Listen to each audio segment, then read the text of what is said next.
very happy to have Noel Hogan of the Cranberries come to talk to us about music and such. And here he is.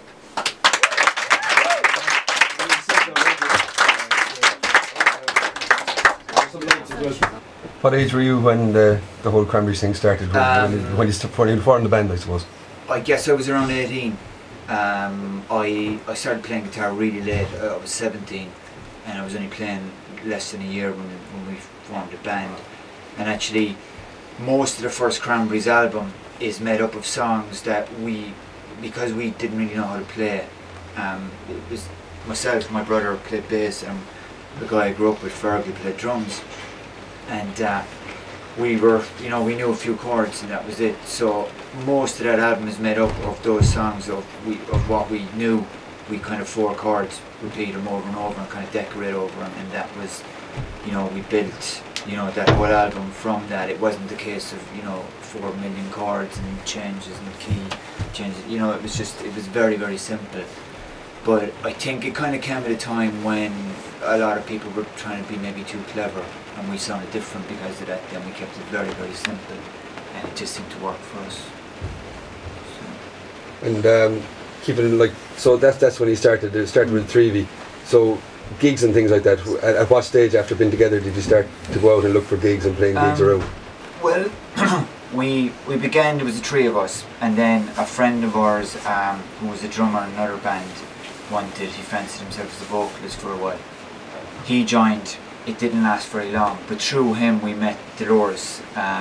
She was a friend of his, and when he left he said, look, this girl has a few of her own songs, she's looking for a band. We were looking for a singer, and I gave Dolores a cassette with I don't know how many songs I'd written up to that point. There was a lot on there, and she'd come back every week, and she'd have another one finished. So I think we had about 6 or 7 songs, and we thought, we looked for a gig. And this is really, from the point when we met Dolores to when we did our first gig, you're probably looking at 6 months of even that. It was very, very quickly. And we used to play gigs, we played the 6 songs we knew, and then we'd just go back and start at the first song again to fill up. If we just didn't have enough songs, we didn't know how to play any other songs, so we'd play the first few again because we figured people would have forgotten by the time we got to the end. So we did that for a while and just kept writing as we went along, and that's, around the same time we started to, we saved up money and went in and demoed. It's different now where, you can do it on a laptop, but back then you had to, and it was expensive, you had to get a few £100 together and go in and book a studio for the day and try and get as much done as you could in that one day. And from that, we managed to get a 4-track demo that I had just finished school then, and I wasn't working, so I got addresses of record companies from the backs of magazines and posted it, and then just rang all these numbers that were on these magazines. Question.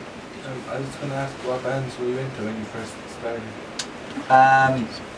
But there was the Smiths, was the band that we were all, I myself, I kind of liked The Cure, and I used to listen to a lot of Depeche Mode, Echo and the Bunnymen, Lloyd Cole stuff, probably way before your time now, but they would have been all pretty big kind of indie-ish bands back then.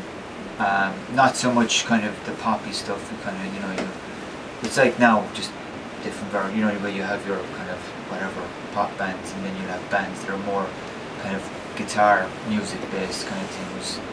A lot of stuff, and a lot of my friends that I grew up with, we were all into the same kind of music. So we just used to sit around people's houses, kind of listening to stuff, the Pixies and that kind of stuff.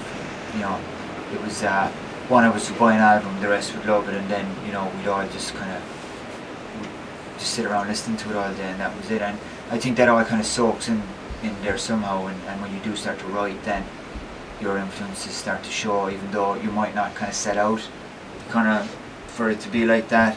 They just sit there waiting to come out, I think, in time. Who's the most famous person you met?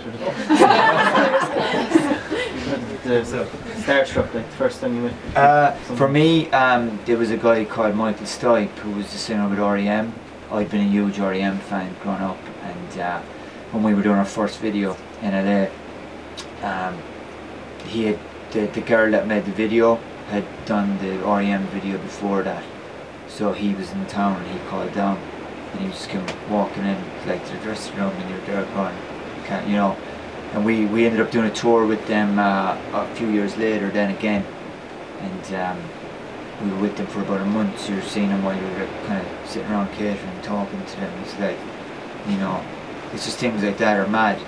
And you're kind of, you know, you're ringing your friends at home. Well, no, I just sat next to, you know. So it's cool. Like, so. I think that's also it. Okay. Say thanks a lot. Thanks.